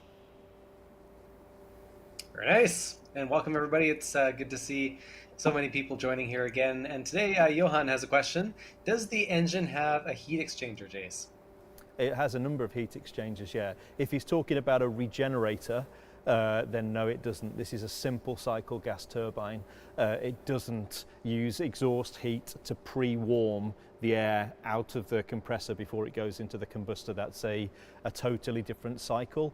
Those engines have the potential to have better off-design performance and potentially have better fuel efficiency, but they become very big and very heavy when you have high-powered engines like ours. So for the time being, simple cycle engines are still the best bet for helicopters. I spent a lot of time looking at regenerators and recuperators. I really wanted that to work, but nobody has ever made those work reliably. You can make them work, you can make them work in the lab. Nobody's made them work reliably, so it's not for us. We need a simple, reliable engine. There you go. Next one I'm going to answer really quickly, and before yours, Jason. And the next one is, when is the HX50 flight simulator due? Well, we're working on it already, and we're planning to have it ready between Q1 and Q2 next year. So it's going to be a good launch there. We're going to be really making it available for the flight simulator for everybody to experience that, and that's going to be early next year. Next question, Jason, is what kind of safety systems are implemented to mitigate pilot error and making the HX50 less prone to accidents that other helicopter designs have been susceptible to in the past? Okay, that's a good question. It's a very broad question also. So HX50 has been designed from the ground up to suit or to be as benign in the hands of inexperienced or infrequently flying pilots as possible. So if you start from the top of the aircraft, we've got a traditional multi-bladed rotor system. So this is a rotor system that has nice, benign, damped handling qualities in turbulent air. It's a high inertia rotor system, so in the event of an engine failure, you've got the maximum amount of time to react and get the aircraft into auto rotation. And then at the bottom of an auto rotation, you've got the maximum amount of stored energy to ease that final stage of the auto rotation. On top of that, we've designed a machine that's incredibly powerful. So we started from the needs of our customers. So we've designed a machine that takes 5 95 kilo passengers, 3 hours of fuel, and still at that point has a very, very high power to weight ratio. So unlike some other multi-place helicopters where you're right near the limits all the time in terms of payload, in terms of power, our aircraft maintains all of its power margins all the way up to 10,000 feet on an ISA plus 15 day. So that's about 12,000 feet density altitude. You'll still be able to blast off vertically with maximum gross weight. So everything becomes easier in a helicopter when you've got power in hand. So we've designed a really powerful helicopter. And then on top of that, you've got to take the workload out of flying, okay? So our digital cockpit only provides the pilot with the information that he needs, and it does all of the monitoring in the background for you. So it allows the pilot to fly with his eyes outside with the minimum possible workload. We've fully integrated electronic flight bag apps into our operating ecosystem so that the iPad has pride of place in the center of the cockpit, which means your situational awareness is always going to be the best that it can possibly be. And then on top of that, all of our aircraft come with a 2-axis autopilot as standard, so the aircraft is inherently stable. No matter what conditions you find yourself in, you'll have time to think because you're not constantly trying to balance a ping pong ball on your fingertip while trying to aviate, communicate and navigate at the same time. And then the other thing that our flying ecosystem does is that you've got haptic feedback on both the cyclic and the collective. So you know how much power you're pulling because as you approach a limit, then the cyclic's going to go stiffer in your hand. So your eyes can always be outside, giving you the best possible chance of keeping yourself out of trouble. And then if all of that goes wrong and you still stuff it in, then we've developed a cabin, as we've just described, that's got the highest level of designed-in safety of anybody that's ever produced a helicopter in this class. We've got seats that can maintain their performance all the way up to a 300-pound passenger. We've got the extremely high performance crash attenuators in the seat. We've got a cabin environment that's designed to give you the best possible chance of survival in all sorts of conditions, and all of that wrapped up in a composite roll cage that's designed to maintain the protective envelope around the passengers and the crew. So it's a robustly safe aircraft, and that's also forgetting, of course, the ducted tail rotor. So we've made it as difficult as possible for things to fly into the tail rotor and for you to stick the tail rotor into things. Very nice. Comprehensive, Jace. Thanks for that. This is a question that you covered, I think, on the update, but it's worth going over, maybe with a candid answer. It says, can you update us on the schedule? So the engine run, the first test flights, production starting. I understand that the schedule slip has happened, and where are we today? So as we stand today, We're currently pushing the last of these updated components out of the design office and into the production environment. There's still some bits of work to do there as we chase through the last of the details. We've always said that we needed around a 6-month period to get a lot of these complicated components to the level that they need to be worth going on a test bench. Now, some of these components have very complicated routings through the production process. Many of them need elaborate heat treatment. Many of them need multiple stages of machining and measurement. Many of them need extensive NDT, and all of those lead times add up. And so we've always needed that sort of period of time, and it's just taken us a little bit longer than we wanted it to get things like sealing sorted, clearances sorted. There was a few issues getting the secondary air system balanced properly so that we protected the bearing life. Just a bunch of these really detailed jobs that don't come out of the woodwork until quite late in the design definition. So where we are at the moment is, as per the update, I think we can realistically have all of the first engine together and ready for that first test run in April, which would then realistically push back the first flight until towards the end of next year. So I think we've notionally put that date down as the 18th of December. And that we've always said from first flight you need 12 months then to get the approvals for the X model done and to scale up PC1 ready for production. So where we stand at the moment, April for the first engine run. Many of those bits will be ready before then, and we'll keep pushing information. You'll keep getting your updates from us on where we are with all of these bits, and then first run in April, and then we get stuck into the detailed testing and qualification of the engine at that point. All right, next one. Would Hill HX50 have a visual approach mode like the Garmin has? Visual approach mode with the glide path, even better with magnetic fly boxes like the Garmin has on the G3X, combined with the 650, 750 GTN to a minimum of 200 AGL like a LPV. No. Is the simple answer to that. So the Hill DigiCockpit is very much a VFR cockpit for VFR helicopter flying, and we don't see the value in bringing complex IFR style features into a helicopter that's designed strictly for VFR flying, because what that's going to tend to do is push unqualified VFR pilots to be flying in quasi IFR conditions, and that's a disaster waiting to happen. So there is a very clear red line that we draw. We want our machines to be flown under VFR conditions in VMC weather conditions. That's it. There is a whole program of work that will follow after the 50 program is fully operational to go instrument rated and to upgrade this aircraft and future aircraft. But for now, it's strictly VFR, so no. The reason those features exist is because those cockpits are designed for IFR aeroplanes. Okay. Jeffrey's asking, during the last update, the secondary air system seemed like it was a problem or an obstacle moving forward.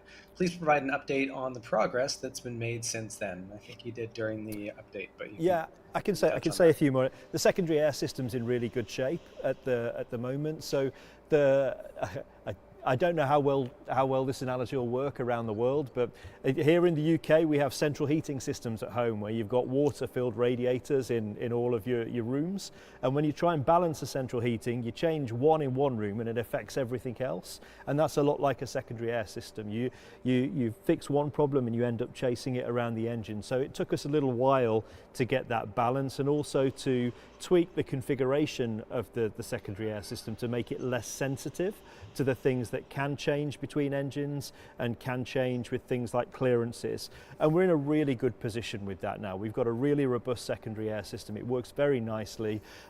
We've done some more work actually over the last week or so where we've shown with the latest input from this movements and clearances work we've been doing, the secondary air system remains really robust against those kinds of changes and the kind of variation that you can get from engine to engine in production. So we're in a great position with that, we think. and now it's really over to put it on the test bench and test it. And we've got lots of levers that we can pull if it doesn't quite give us what we want on test. But I and the rest of the team are really happy that everything about GT50 now is as good as it can possibly be. It has to be built and tested. There's nothing left for us to do short of build it and test it. Fantastic. Next one, is there a preliminary COI, course of instruction, or a curriculum for the aircrew and also for the maintenance training? Not yet, no. Our attention hasn't yet turned to that. We've got some really great people lined up to help us develop that, so we'll be bringing sort of best-in-class know-how and experience to help us write those first sets of information on both the maintenance and the flight training side, but we really haven't touched it yet. Everything that we do at the moment is about getting the first aircraft into the air, first engine working, first aircraft into the air. There's lots of stuff that we need to do beyond that in the support network, in flight training, in lots of things, even the development of the app. There's loads of things that we need to do, but at the moment, everything's about the aircraft. Okay. And Clayton from BC, talking about commercial operators, what is the time frame for an HC50 to go into production? It'll be basically 2 years after the HX, because the way we're doing the approvals process, everything is being designed, developed up to fully certified standards. The organisation will be a design approved organisation, a production approved organisation, so as much of the work as possible will be carried over. So yeah, we're anticipating 2 additional years for the initial type certificate, and then we've got to bounce that around the world. All right, and the next one is, what is left for the assembly and testing of the engine? So you have covered the program quite in detail, but in this case is simple, what is left? What is still to be done? We've got to build all the bits. So we've shown you a lot of the development that we've done on how you build the bits. Now we've got to build the actual test components for each of those areas that I showed you. And then the testing that we're actually doing was outlined in the slide in the presentation. So we've done a lot of the starter generator testing and the PMU testing. We've got the speed reduction gearbox on the moment. We've got to run that up to full speed, full power, shake out all the problems that we find there, fix any problems that we have, and then we move on to some subsystem testing, with the fuel nozzles and the fuel system, the lubrication system around the broader engine, and then we get the gas generator into that big black box that I showed you. Gas generator goes on the test rig. We'll run it dry to start with, so spin it up and shake out any rotor dynamic problems we might have. Then we'll get it ignited, make sure we can sustain combustion, and then we run the gas generator up and down its speed range to make sure we've got the compressor and the turbine mapped properly, and that the turbine's extracting enough power to drive the compressor to the speed we need it to get the pressure ratio we need. Once we've done that, we'll do some acceleration and deceleration scheduling, loads and loads of measurements on all sorts of parameters. Once we've got that working, we bolt the power turbine and the drivetrain on and repeat all of those tests to get the whole engine qualified. Once we've done that, we'll then do that on a second engine with a lot of the instrumentation modifications removed, so a slightly less instrumented engine that's much more representative of flight. So some of the heavy casings with extra bosses and things will be gone, and that engine will then go through the endurance testing. So the endurance testing for certification, and then our extended life testing and cyclic testing to prove that we've got something that's as reliable as it needs to be. In a nutshell, that's what's coming next. Very exciting. I can't wait. It's exciting to see it coming together now, finally. Phil is asking, what tolerance does brazing the flow vanes give you on a max operating temperature in those areas on the GT50? Enough. I can't actually give you the number off the top of my head. I'm not sure, but it's a very widely used process for that particular area. It's only in the diffuser vanes. It's not a terribly hot part of the engine. That part of the engine only sees 350, 400 degrees Celsius. Not even 400. It's about 350 degrees Celsius. So it's very cool, really. So a big tolerance is the simple answer, but I don't know what the number is off the top of my head. I'll have to check with the team. Will the HX50 have a heating system without losing performance? And what about an anti-ice system? So it does have a heating system. There will be a performance detriment, but you've got huge amounts of performance in reserve. So it's been accounted for in the minimum performance that we guarantee for the helicopter. But the lightest, simplest way to do heating is a little compressor bleed, and that's it's the most expensive air you can take from anywhere. So there will be a performance hit. You would feel it if you were hot and high, but if you were hot, you wouldn't need your heater anyway. So there's enough provision there for it anyway. And then the other one, anti-icing system. The configuration of GT50 means that the inlet of the engine is very well naturally de-iced anyway. There is a plenum behind the aft face of the inlet that's bathed in 350 degree heat from the compressor anyway at a controlled flow rate, so we can keep that surface just above the temperature where ice could form on it. And then on the forward face, it's bathed in oil, so we can throw just enough oil up the back of that wall to naturally prevent it from icing up anyway. So in terms of a separate de-icing system, you won't need one. Okay. And Jeffrey's asking, how has this is an interesting question for you, Jace. How has the rest of the industry been responding to Hill's initiative, particularly Robinson? Is it a head in the sand and wait from them? Or do you sense that there will be competitive moves to address your price point and specs? I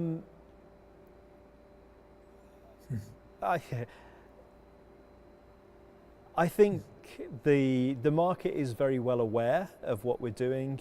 But I think every engineer in each and every one of those companies will assume that we've taken on too much and we're not going to get there. So I think there is an element of head in the sand. I think it would be a very, very difficult thing to do, to go and do the kinds of things that you've got to do to get to our price point for an existing manufacturer. As you've seen, because we've shown it all, developing a new jet engine is an extremely time-consuming and lengthy thing to do. And you guys have only seen the last 5 years of it. We've been doing it for a long time before then. And the same with manufacturing all the things that we do. It took us a very long time to get to the point that we can do this stuff.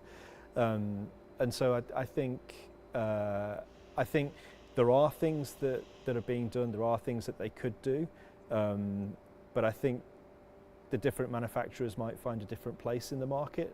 That's often what happens. So I think things will change a little bit when HX50 is in series production. I don't want to poke the bear too much. Okay. All right. Francis, you're number 189, asking the following question. How many hours of test run will be needed to get the CAA approval? Will this be possible in 6 months? Yeah, the amount of test runs that you need to certify an engine, the endurance test is a shockingly small amount of time. The testing is done in several ways. So what they call the endurance test in CSE amounts to around 150 hours. But these are hours at extreme conditions, so the hottest and fastest the engine will ever run to represent a really, really damaging case. To life the engine or to get the TBOs, we have to run those tests for a long time, but that happens as the aircraft are released, and we subsequently up the TBOs as everybody does in the engine. So our internal numbers that we're working to is we want to put around 1,000 hours on the first engine before we do any significant flying with it in terms of developing the aircraft. That's not to say we won't make a first flight with an engine with less on. We almost certainly will have to, but we want 1,000 hours and a mature engine before we do too much flight testing. Otherwise, you're just compounding risks.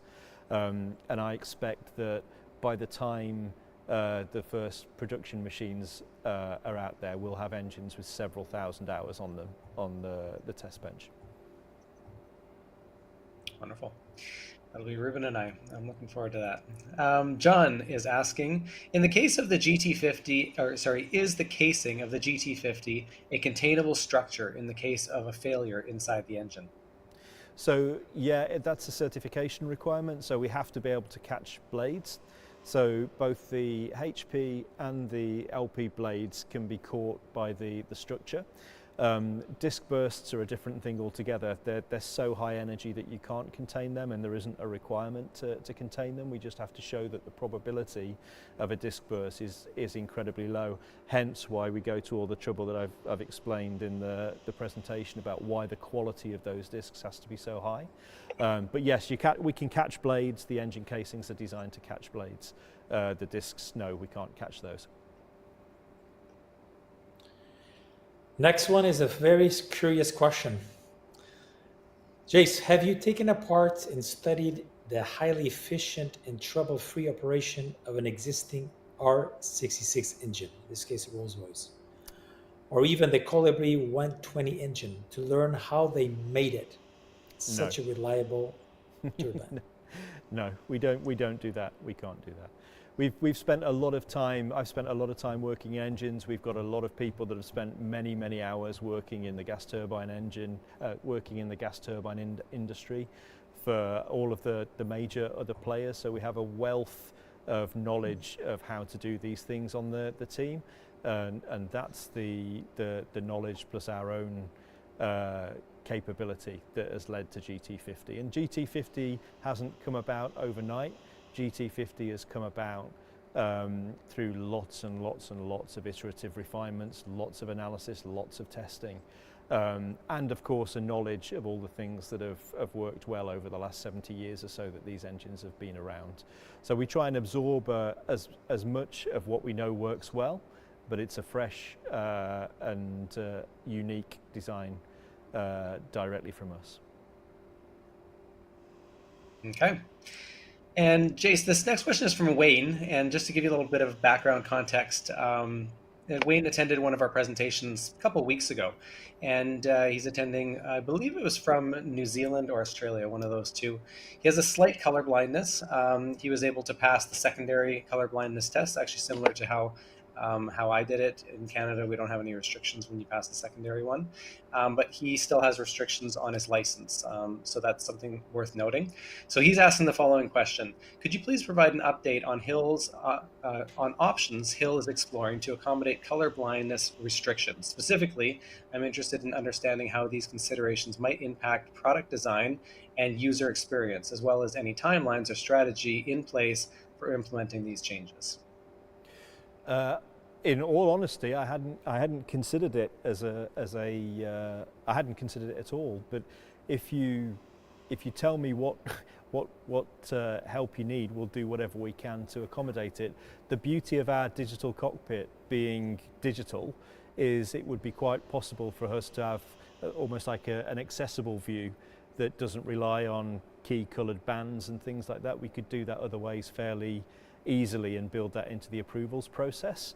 And I'm trying to rack my brains at the moment to other areas where it might be relevant, and I can't think of any off the top of my head. But if you want to connect Wayne with us so that we understand exactly what requirements he's had put on him, then we can have a look how we can accommodate that. We want this to be available to the widest group of people that we possibly can. Very good. Chris has the next question. What defined the number of blades on your heli to be 3 opposed to, say, 5, which would produce more static thrust and less vibration? So the reason we went to 3 is we're trying to produce an aircraft with the lowest cost base possible, but with the key non-negotiable safety elements. So we needed a proper rotor head with an offset flapping hinge. So we always had to have more than 2 blades, and 3 is the next smallest number after 2. So we didn't think about it much more than that in the early days. In terms of the static thrust, it could be argued that there's a very small efficiency improvement to be had by going to more blades with a smaller chord. but it's marginal. You wouldn't count on it. It wouldn't make a measurable difference. In terms of the vibration, it's a really profound effect. If you compare just the fundamentals of the vibration problem, if you go from 2 blades to 3 blades, it's about a 50% reduction in the magnitude of the vibration forcing that you get. If you go from 2 blades to 5 blades, it's a factor of 20 reduction. It's huge. So those of you that have experienced things like the MD500, when you get one of those tracked and balanced really nicely, those machines fly beautifully. So for vibration, 5 blades makes an absolutely enormous difference, but you've got to live with the additional complexity. You've got a bigger hub, more parts. And so for us, we originally made the design decision based on, we think we can get the vibration to where it needs to be good enough. And the least expensive way of doing that was with 3 blades. Okay. Next question. Do you anticipate the turbine operating in the laboratory? Actually, no, sorry, I missed one. What fuel spec will be utilized on the first test GT50 engine? UK-based Jet A. I couldn't give you the spec off the top of my head, but it's the standard Jet A that we can buy around here. No fancy fuels, okay. No calibration fuels or anything. We'll just be using the stuff we can get easily to start with. We'll have bigger problems than that. Okay, where do you anticipate the turbine operating in the laboratory? How many hours will it run before the helicopter takes off? I think you have covered a bit of we've covered that. We've covered that one. Yeah. So there'll be a bunch of very short tests, getting things set up, decelerate, all that sort of stuff. Once we've got it working, we've got to run it for long enough that we've got some confidence that it's stable and there's not some slower developing problems, no creep problems, no burn through problems with the liners or anything else. Make sure we don't hurt the bearings or the lubrication system doesn't play up over time. Enough hours to get that sorted, and then we go flying. Jason, I have a question related to that.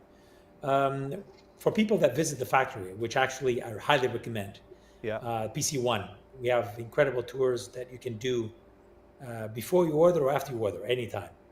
And I always say that hundreds of people have done this tour, and they really come back saying that the experience was amazing. So people are going to be visiting in the future. When you think that box, the one that you show there, the GT50 testing, high reinforced box will be ready for them to check it out? We're going to start building that before Christmas, and the full fit out will happen just into the new year as the engine nears completion. So imminently. As I said, the fuel system's already out there.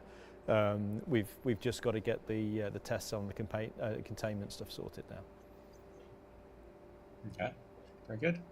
Carl is asking a question. I think you will need way more drafted ribs and/or bring the walls out closer to the bolts, minimizing the flange length to improve stiffness and cooling of the engine gearbox. Do you agree? That's not what our analysis shows at the moment, but we'll soon know because it's about to be hammered on the test rig for hundreds of hours. So the analysis shows it's fine at the moment. The natural frequencies are pretty sensible. There's a minor stiffness thing that we're working on at the back of the power turbine at the moment, but that's not to do with the area and the casings you're talking about. So where we are at the moment, the casings are sized to hold the bearings properly, and yeah, I'm happy with where we are based on what we know at the moment. If anything comes out of the testing, we'll report it. Tim has a fair question. He's asking, what are the items that have this 6 months lead time on the engine? And why do they have such a long lead time? I think what you have to understand about a lot of these components that we're making is they're all very difficult to make. We're working to really, really tight tolerances with really, really thin-walled materials in really difficult grades of materials to work with. And then many of these components, you have to receive the stock, then you'll probably want to do some QA work on the stock. Then you might need to stress relieve it before you even start. Then you've got to do some preliminary machining operations. Then it might have to go out for a heat treatment cycle, or it might have to go out for some plating, or it might have to go out for an X-ray. And it's this stack of lead times end on end. If you remember when we were dealing with the gears for the speed reduction gearbox, for us to make gears with everything here in the factory, we can produce an aerospace gear in about 3 days. But those gears, by the time we'd had them back, had been out for 9 months, backwards and forwards between various subcontractors and things. And it's the stack of the lead times in the areas where we're still dependent on certain subcontract processes that ends up adding up the calendar time. Now, that doesn't matter in production because you take that into account. That's all built into your production scheduling. You just order stuff earlier. But when you're prototyping, you're just, there's nothing you can do about it because you don't know what you want until you finish designing it. And then if you change anything, you're back to the front of the queue. And then the other thing you've got to remember is during it, because each one of these components is quite difficult to make, it's quite normal for some of these components to come back from heat treatment and not to be conforming, or to come back from plating or any, just have to allow enough time for that to happen. Okay. Kurt's asking, has Hill tested the airframe with an electric engine in lieu of finishing the turbine to find other problems in parallel or in advance? No, I don't see adequate value in that at all. It's quite a different. It's quite a different installation. You'd need to design a completely different drivetrain to do it, and a lot of our drivetrain testing will actually be done on the airframe to avoid needing to make representative rigs that represent the airframe. We'll just do it on the airframe. So no, we're quite comfortable with where we are with that at the moment. Let me get the difficult mechanical bits done. The airframe will get there ahead of those bits. Another one from Carl. Does the landing gear part list include the Heli-move harmonic drive system and motors? That list that I showed in the slides doesn't. No, that's the naked wheeled undercarriage. There'll be more parts to the Heli-move system. Okay. Question, doing it all yourself, is it truly less expensive than going out and finding ready-made parts? This is a really important question. Yeah. Yeah. Thank you for asking that one. Yeah, that's great. That's a great question. Thank you for asking. It's a great question. It's if I was to say it's an order of magnitude, maybe a factor of 10, that would probably be representative in 95% of the cases. So it's 10 times cheaper to do it yourself than to try and get it from the aerospace supply chain. Now, the reason for that is there's very little volume in the aerospace supply chain, and there's very little natural competition because the market just can't sustain lots of people. There's not 20 manufacturers of engines all competing for jobs. There's one engine, maybe 2 engines in each segment, and the price is what it is. And I think that lack of competition and all of the overheads that go with aerospace have meant that we've got so far removed from how much it costs to make these things to what they're sold for or what their perceived value is, that it's just totally out of this world. We've been quoted prices of many thousands of pounds for bearings when we can make them for £200 ourselves. Mischa, we were talking on the 100 Club group the other day about the price of replacement rotor blades for aircraft of this size, and they vary from high tens of thousands upwards per blade, whereas there's hundreds of pounds worth of material in them. And it really is totally game changing, and all you need is sufficient volume to be able to keep the machines that you've got busy. And even with the volumes that we're proposing making, it's an absolute no-brainer. It's an absolute no-brainer. So yeah, I've talked extensively about vertical integration. I won't go over all of that again, but it is an absolute, total and utter no-brainer. It is a huge difference. Yeah, you couldn't buy the parts that we need for our sale price. You know, the engine alone would be nearly $500,000. So you couldn't buy the bits that you need. So it's a no-brainer. Yeah, I think Super that's what so many clear. people don't understand. Yeah, there's so many comments everywhere. Well, why don't you just go buy an engine, Jace? It'd be so much easier if you just bought an engine for this helicopter. But they don't really understand that the engine would cost the same price as we're selling this helicopter for. So you'd have to automatically double the price of the helicopter, which would put you in the same category as everybody else, which is a price point that isn't really sustainable for healthy general aviation. But if you take the engine as an example, then even if you could do a deal, even if I could say, look boys, I've sold over 1,400 of these, that's a lot of engines, why don't we do a deal on the sale price? What would happen then is I might be able to negotiate down the sale price and get a lower value for purchasing the engines to put in the new helicopters. But what do you think is going to happen the first time that goes in for a 12-year or a 15-year? Then the rest of that revenue is going to be recovered, and all of a sudden you're back to this sawtooth depreciation profile that drives up your operating cost, and we've fixed nothing. You know, you've got to get robust control of costs to make this industry work, and unfortunately that is a huge challenge, right? It's a huge job because you've got to equip yourself to make all of these bits, but it will change everything, and nobody will ever be able to get close to us. It changes everything. It's that powerful. Clear.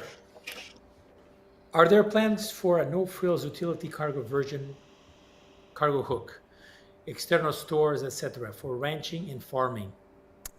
There's absolutely plans. So our commercial version has the option of a stripped down interior.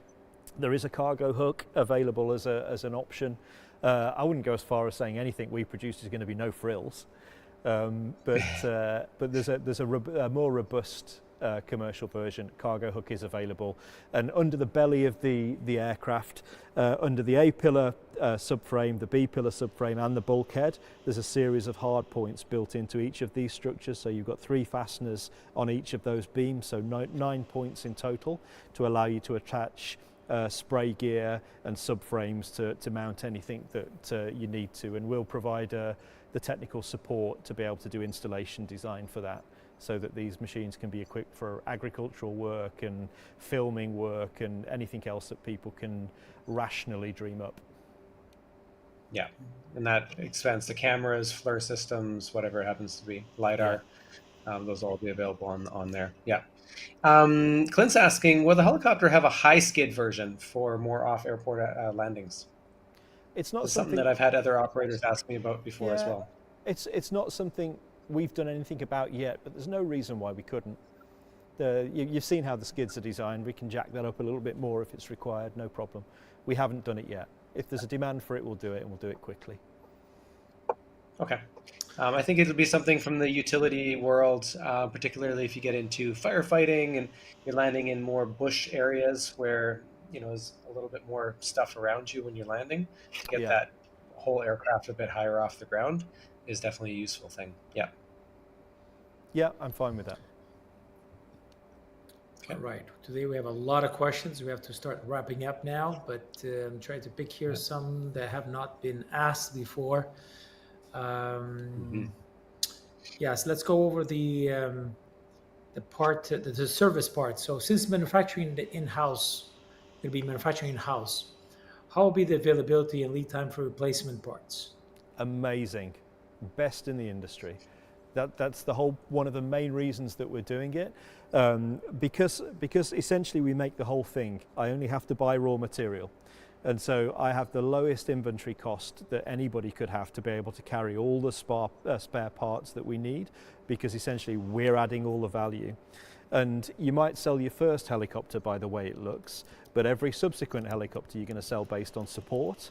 And so it's very much part of our DNA to carry a really large parts and spares inventory and be able to get them out to people as fast as we possibly can. So we'll carry the parts. If you need it, we'll air freight it to you within the same, it'll leave our factory within the same working day. So the way we support these is really important to us. It is part of the whole way we set the company up. The other thing that I would say is it speaks also to the way we're going to set up our ongoing support. So obviously most people are aware now that we'll be providing the insurance directly, but we'll eventually extend that insurance to include a rolling parts warranty so that you can subscribe to have all of your parts covered by us, so that you're guaranteed to get the parts within an agreed time frame. Okay. And someone is asking about the deposit. So if you're placing a deposit for the helicopter, it's currently a £30,000 deposit for an HX50 or £50,000 for an HC50 to secure a spot. Are those funds secured in any way? Can you give us a little bit of understanding? Is it a refundable deposit, non-refundable? How are those funds secured? No, the way we've operated right from the word go is we've offered helicopters on favourable terms and conditions. So early adopters got very large discounts, and those have been gradually dropping off, but are still available today. And they get access to early machines ahead of the rush that we know is coming once this thing flies. In return for that, the deposit is non-refundable. Those funds are at risk because we deploy those funds in the development of the aircraft and the facilities that you see around you. So your return on that is the fact that you get a better price and early access to a machine. But no, those funds are non-refundable. They will be used during the development and the scale-up of the company. Deposits actually have enabled this whole project, right? This has been the success of the project has been based on the support of the clients worldwide. That we have now more than 1,000. I've ordered almost 1,500. Okay, next one is about production. Jason, in normal production, how many aircrafts you could be producing a week? So the target production rate ramps from 500 a year in essentially year one up to 1,000 a year. The numbers are just below those because of the work patterns. But 1,000 a year is my intention for the long-term run rate of the aircraft. And again, I get this thrown back at me quite a lot. That's a big number. That's not a big number in manufacturing. It's not a big number when you look at the automotive industry or many other industries. If you look at JCB just down the road from us, they produce, I think, 60,000 3CXs a year. Okay, it's not a big number for manufacturing. It's a big number for general aviation because they don't have the demand because the prices are too high.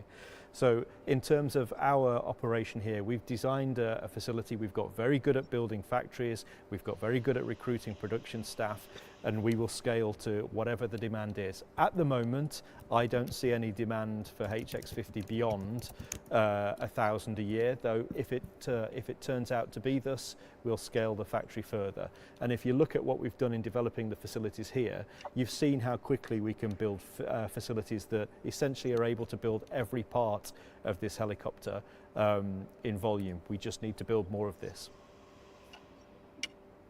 Okay. Jason, we have to wrap it up. There's a couple more questions here, but we're going to finish on this one, I think, and just wanted to thank you for your time as well. This is a final question for you today, and then I'll just do some closing remarks as well. How big is the team right now, Jace, and what's the financial status of the company considering the delays that we've had, and how's that looking going forward into production? Yeah, so the team here on site has been robustly around the 50 mark for the last few years. It's the right balance between having just enough people to do the things we need to and not too much in the way of overhead. So we're keeping the team very, very lean here. In terms of finances, again, because we've sold so many of these and because we've kept the overheads down, we remain in a really strong position financially. So we've got a long cash runway ahead of us, and with a £700 million order book, with the whole business being owned by me, this is about the most investable GA proposition anywhere, or aviation proposition anywhere with an order book like that. So if ever we needed it, we've got that as an option which would be readily executable and deliverable. So there's no need for that at the moment. We're in a great position, but that's all thanks to the support we've had from the customers. And the best thing that anybody that cares about this project can do is keep buying helicopters. Put your name in the hat and come and join us and take a slot. That's the best thing to do at the moment. Wonderful. Jason, I want to really thank you for your time. I know it's a huge dedication for you to be able to put these AMAs together for us and to update everybody on what's going on. It's part of the culture. It's part of what Hill is all about. But I know it is taxing, and you are so busy with the things that you do. So I really want to thank you for that time that you take. And if anybody is wanting to learn more about the HX50 or the HC50, about the program, about pre-ordering the aircraft, the discounts that are still available at this point, I'd encourage you to book one of the presentations that Ruben and I do on a daily basis. You can go on the Hill Helicopters website and book a presentation. We do them every single day. And so pick a time that works for you. And we'd really look forward to actually seeing you guys there. We go through an update of exactly where we are in the program, all the detailed specs of the aircraft, the opportunity to pre-order the helicopter under special conditions at this point still. And then we have a Q&A session at the end as well. And so people, it's usually a great group of people every day that we get to meet from all over the world. And we have a really fun time going over people's questions, explaining things more in detail and so forth. So we'd really love an opportunity to be able to meet you guys at one of these presentations as well. So again, Jason, thank you for your time. And I'm looking forward, I'm going to be over there in a month. So I'm looking forward to meeting you again there and doing another tour of the factory and seeing everything that's going on. Really, really exciting times. That's great. And thanks to everybody that's attended tonight for the questions and for your continued support. It's been great to hear from you all.